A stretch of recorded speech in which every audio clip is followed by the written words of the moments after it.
سورہ نحل کی آیت نمبر 90 میں اللہ سبحانہ و تعالیٰ نے کچھ چیزوں سے منع کیا ہے اور کچھ چیزوں کا حکم دیا ہے۔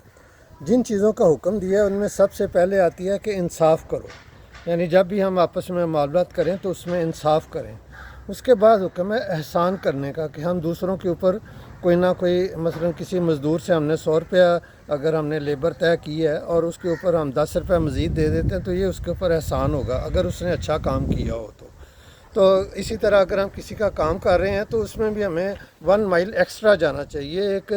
آج کی ڈیٹ میں سائیکالوجی کی اپروچ ہے کہ آپ 1 مائل ایکسٹرا جائیں، لیکن اللہ سبحانہ و تعالیٰ نے ہمیں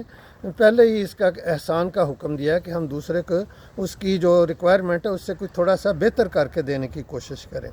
تیسرے نمبر پر اللہ سبحانہ و تعالیٰ کا حکم ہے کہ رشتہ داروں کی مالی امداد کریں۔ تو آپ اپنے جو قریبی اعزہ ہیں، عزیز و اقارب ہیں، جن میں سے جو ضرورت مند ہے ان کی ضرور کوئی مالی ہیلپ کریں۔ اس مالی ہیلپ کے سلسلے میں میری ذاتی جو آبزرویشن ہے وہ یہ ہے کہ اگر آپ کسی کو ماہانہ بنیاد پر یا ریگولر بنیادوں پر امداد دینی شروع کر دیتے ہیں تو وہ اس کا عادی ہو جاتا ہے اور خود کو ہڈ حرام سا ہو جاتا ہے۔ اس کے مقابلے میں اگر آپ اس کو ونس کچھ سبسٹینشل اماؤنٹ دے کر کوئی بزنس شروع کرا دیتے ہیں، کوئی کاروبار کرا دیتے ہیں یا اس کو کوئی روزگار پرووائڈ کر دیتے ہیں تو وہ اس کے لیے لانگ ٹرم بینیفٹ ہوگا۔ یعنی اس کو مچھلی دینے کی بجائے مچھلی پکڑنا سکھانا چاہیے۔ اسی طرح ایک روایت بھی ہے کہ رسول اللہ صلی اللہ علیہ وسلم کے پاس کوئی شخص مالی مدد لینے آیا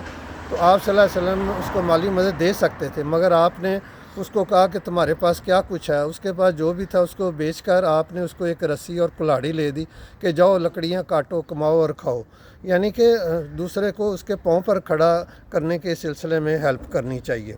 اس کے بعد اللہ سبحانہ تعالیٰ نے کچھ چیزوں سے منع فرمایا ہے۔ یہ چیزیں جو ہیں اس میں بے حیائی اور بے شرمی کی باتیں ہیں کہ ان سے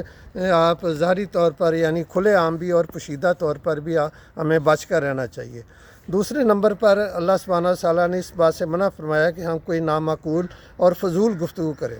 اب آپ دیکھیں کہ ہم جہاں بھی ہماری کوئی گیدرنگ ہوتی ہے تو ہماری گفتگو فضول ہی ہوتی ہے، ہم نان پروڈکٹیو اور یوز لیس قسم کی ڈسکشن کرتے رہتے ہیں، تو اس سے اللہ سبحانہ تعالیٰ نے منع فرمایا۔ اسی طرح تیسرے نمبر پر اللہ سبحانہ تعالیٰ نے اس بات سے منع فرمایا کہ کوئی بندہ سرکشی کرے، یعنی ظلم اور زیادتی کرے، دوسروں کی مال جان عزت آبرو پر چڑھ دوڑے، دوسروں کو کوئی نقصان پہنچانے کی کوشش کرے۔ تو اس آیت میں 3 چیزیں کرنے کا حکم دیا گیا اور 3 چیزوں سے منع فرمایا گیا،